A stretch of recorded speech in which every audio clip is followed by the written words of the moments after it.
João apertou o telefone com força, o coração batendo descompassado enquanto ouvia a voz animada de Miguel do outro lado da linha. Vai ser perfeito, cara. Você organizando tudo, como sempre. Não acredito que vou me casar. Mas no momento em que desligou, João jogou o aparelho na cama e desabou no chão do apartamento em Lisboa, lágrimas quentes escorrendo pelo rosto. Ele havia planejado cada detalhe da festa de noivado do melhor amigo, mas agora, uma raiva surda o consumia, porque Miguel podia viver abertamente sua vida gay, enquanto ele, João, sufocava no armário imposto pela família conservadora. A manhã seguinte amanheceu com o sol filtrando pelas janelas do pequeno café em Alfama, onde João se encontrou com Miguel para discutir os últimos preparativos. Os azulejos coloridos nas paredes contrastavam com o turbilhão interno de João, que sorria forçado enquanto anotava ideias. Miguel, com seus 28 anos, irradiava felicidade, olhos castanhos brilhantes, cabelo curto e um sorriso que conquistava todos. Ele e o noivo, Tiago, eram o casal perfeito da comunidade LGBT em Lisboa, abertos, aceitos, celebrados. João, por outro lado, aos 27, ainda se apresentava como o solteiro convicto para a família em Porto, onde o pai, um católico devoto, e a mãe, obcecada por netos, ditavam as regras invisíveis de sua existência. Você é o melhor padrinho que eu poderia ter, disse Miguel, batendo no ombro de João. Sem você, essa festa seria um desastre. João assentiu, mas por dentro, uma voz sussurrava: e se eu fosse você? E se eu pudesse ser livre? Ele se lembrou da infância em Porto, das brincadeiras inocentes que viraram segredos pesados na adolescência. Miguel havia saído do armário aos 18, enfrentando rejeição inicial da família, mas reconquistando-os com persistência. João. Ele escolheu o silêncio, o emprego estável como designer gráfico em Lisboa, longe dos olhares julgadores. Mas o preço era alto, noites solitárias, encontros escondidos, uma vida dupla que o corroía. Enquanto caminhavam pelas ruas íngremes de Alfama, João sentiu o peso da inveja crescer. Miguel tagarelava sobre o casamento em Sintra, os convidados, a decoração temática com elementos portugueses tradicionais misturados a bandeiras arco-íris. Vai ser histórico, exclamou. João imaginou-se no lugar dele, beijando Tiago em público, sem medo. Mas a realidade o acertou como um soco. Sua irmã mais nova, Ana, havia ligado na véspera, pressionando-o sobre encontrar uma namorada decente. A família esperava que ele seguisse o script: casamento heteronormativo, filhos, estabilidade. Qualquer desvio seria uma traição. De volta ao apartamento, João começou a listar os fornecedores: florista, DJ, buffet. Cada item era uma distração, mas não o suficiente para abafar o conflito. Ele pensou em confessar tudo a Miguel, mas o medo paralisava. Ele não entenderia, murmurou para si mesmo. Miguel havia lutado e vencido, João ainda estava na trincheira. À noite, ele saiu para um bar discreto no bairro Alto, onde homens como ele se encontravam nas sombras. Lá, conheceu Pedro, um turista brasileiro, e por algumas horas, sentiu um vislumbre de liberdade. Mas ao amanhecer, a culpa o invadiu: isso não é vida. Os dias se arrastaram até a véspera da festa. João visitou o local, um jardim encantador no Chiado, decorado com luzes e flores. Tudo perfeito, exceto seu coração partido. Miguel chegou para uma prévia, abraçando-o efusivamente. Você salvou minha vida, irmão. João sorriu, mas uma decisão impulsiva formava-se em sua mente. Ele não aguentava mais fingir. Naquela noite, sozinho, ensaiou as palavras: você está vivendo a vida que eu nunca poderei ter. Era acusação ou confissão? Ele não sabia. Mas o confronto se aproximava, inevitável como a maré do Tejo. A festa começou com risos e brindes. Convidados chegavam, um misto de amigos, família e aliados da comunidade. Tiago, o noivo, beijou Miguel publicamente, e aplausos ecoaram. João observava de longe, servindo drinks, organizando tudo. Sua mãe ligou no meio da noite: quando você vai nos dar uma notícia assim, filho? Ele desligou, o estômago revirando. Miguel o chamou para um brinde privado: pelo nosso futuro. João ergueu o copo, mas as palavras escaparam: seu futuro, Miguel. O meu está preso no passado. Miguel franziu a testa, confuso. O que estava lançado, o drama, iniciado. João se afastou, o peito apertado. Ele via Miguel dançando com Tiago, livre, enquanto ele próprio se sentia acorrentado. A inveja virou raiva, porque Miguel merecia isso e ele não. Ele se lembrou de uma viagem de infância juntos, quando Miguel confessou sua orientação primeiro. João havia invejado sua coragem mesmo então. Agora, adulto, a ferida reabria. Ele decidiu confrontá-lo naquela noite, custasse o que custasse. O preço. Talvez a amizade. Mas o silêncio o matava mais. A música pulsava no jardim do Chiado, misturando fado moderno com batidas eletrônicas. João circulava entre os convidados, garantindo que tudo corresse bem, mas sua mente estava em outro lugar. Miguel o procurou, puxando-o para um canto mais quieto. O que foi aquilo mais cedo? Você está bem? João hesitou, o vinho dando-lhe coragem falsa. Estou cansado de fingir, Miguel. Você aí, noivo, feliz, e eu. Eu organizo sua festa enquanto morro por dentro. Miguel piscou, surpreso. Do que você está falando? João respirou fundo, as palavras jorrando como um rio represado. Você saiu do armário, enfrentou tudo, e agora vive isso. Casamento, aceitação. Mas eu. Minha família me mataria se soubessem. Meu pai me deserdaria, minha mãe choraria por netos que nunca virão. Eu planejei tudo isso para você, mas é como se você estivesse vivendo a vida que eu sonhei. Miguel recuou, o rosto endurecendo. Isso é inveja. Eu lutei por isso, João. Perdi amigos, briguei com meus pais. Não foi fácil. O confronto escalou rapidamente. Vozes se elevaram, atraindo olhares curiosos. Tiago se aproximou, preocupado. O que está acontecendo? Miguel o afastou gentilmente. João acha que eu roubei sua vida. João negou. Não roubei, mas você tem o que eu não posso. Por quê? Porque sou covarde. Ou porque minha família é pior. A dor era palpável, anos de repressão explodindo. Miguel, magoado, rebateu, você escolheu se esconder. Eu te incentivei a contar, lembra? Mas você preferiu o conforto. João sentiu como uma traição. Conforto. Você chama solidão de conforto. Ele se lembrou de noites em que Miguel o consolava após rompimentos secretos, prometendo que um dia ele seria livre. Mas agora, com Miguel no auge da felicidade, João se sentia abandonado. Você seguiu em frente, me deixou para trás. Miguel suspirou, não é uma competição. Eu quero você feliz também. Mas as palavras soavam vazias para João, que via apenas o abismo entre suas vidas. A festa continuou, mas o ar estava carregado. João se isolou no banheiro, lavando o rosto, questionando sua decisão. Por que agora? Por que estragar o dia dele? Mas o gênio estava fora da lâmpada. Ao voltar, encontrou Ana, sua irmã, que viera de surpresa de Porto. Que festa linda!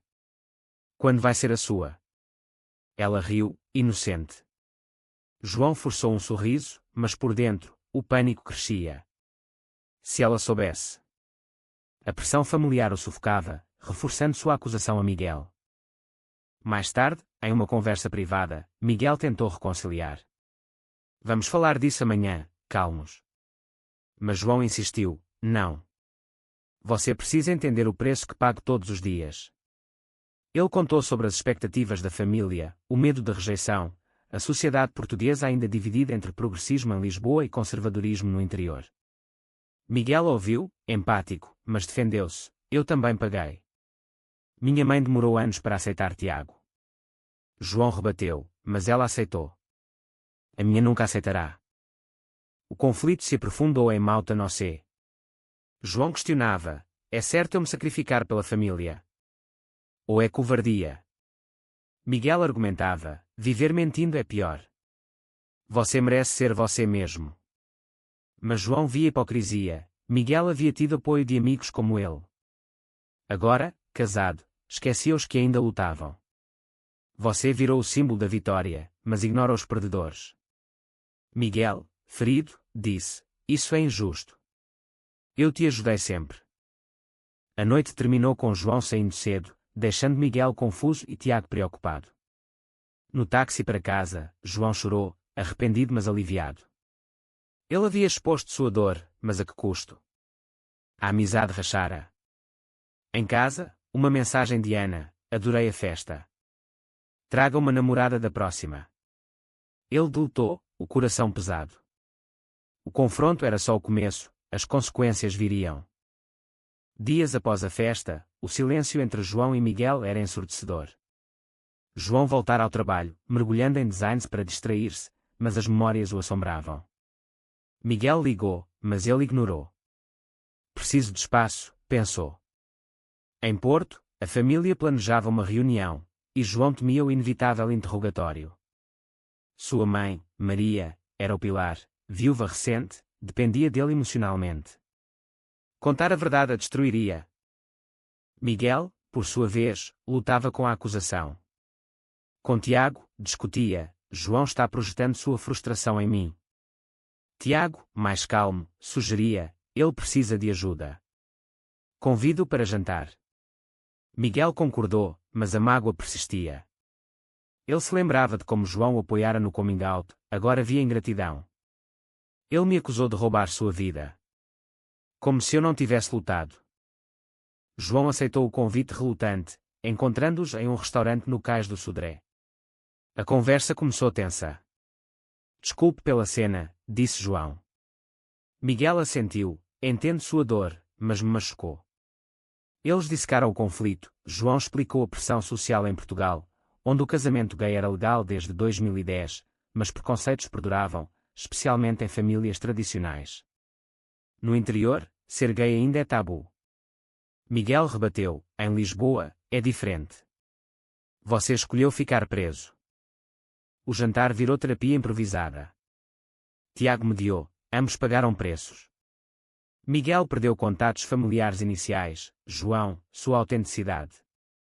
João admitiu: invejo sua coragem. Mas acusou: você se casando reforça que eu falhei. Miguel, frustrado, disse: meu casamento não é sobre você. É minha vitória.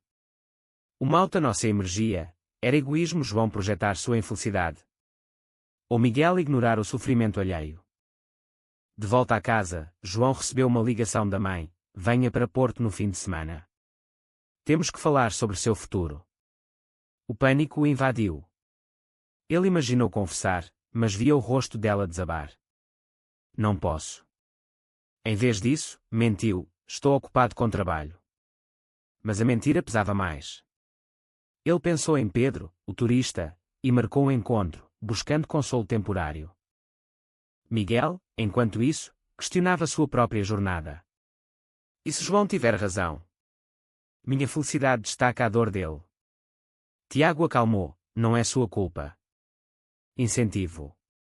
Mas Miguel sentia culpa, anos de amizade, e não notara o quão profundo era o sofrimento de João. Ele decidiu confrontar de novo, mas com empatia. João chegou a Porto, cedendo à pressão. A família reunida, mãe, irmã, tios. Conversas sobre casamentos alheios o torturavam. Ana brincou: João, hora de sossegar. Ele sorriu forçado, mas por dentro, rebelava-se. À noite, sozinho no quarto de infância, chorou. Porque não posso ser como Miguel. A decisão formava-se: talvez fosse hora de sair do armário. Mas o medo de rejeição o paralisava. De volta a Lisboa, uma mensagem de Miguel: precisamos resolver isso. João concordou, mas com uma condição: honestidade total. O reencontro prometia mais tensão, com apostas altas. A amizade sobreviveria. Ou o conflito os separaria para sempre. O reencontro aconteceu em um café à beira do Tejo, com o sol poente pintando o rio de laranja. João chegou primeiro, nervoso. Miguel sentou-se, olhos sérios. Quero entender de verdade. João abriu o coração: desde a faculdade, vi você florescer. Eu me escondi por medo. Planejar sua festa foi como planejar meu sonho impossível. Miguel ouviu, tocado. Nunca soube que era tão ruim. Eles exploraram memórias, a primeira vez que se conheceram em uma aula de design em Lisboa, a atração mútua que virou amizade platônica. Miguel saíra do armário logo, João não. Minha família é rígida, explicou João. Pai falecido era homofóbico, mãe segue a igreja. Miguel compartilhou, a minha também resistiu, mas o amor venceu. Mas João via diferença, você tinha apoio externo. Eu, só você. O diálogo virou acusação mútua. João, você seguiu em frente, me deixou lutando sozinho. Miguel, eu te ofereci ajuda 1000 vezes. Você recusou. Tiago ligou, interrompendo, mas Miguel desligou.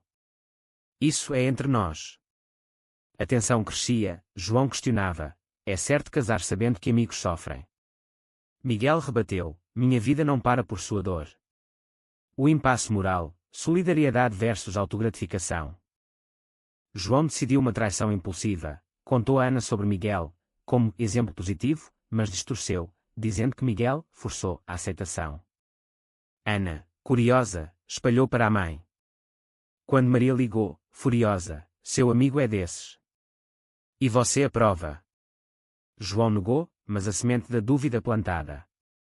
Ele se arrependeu imediatamente, mas o dano estava feito. Miguel descobriu através de amigos comuns. Furioso, confrontou João por telefone, você me usou para testar sua família. Isso é traição. João defendeu, queria ver a reação deles. Mas Miguel viu manipulação, você sabotou nossa amizade por ciúme.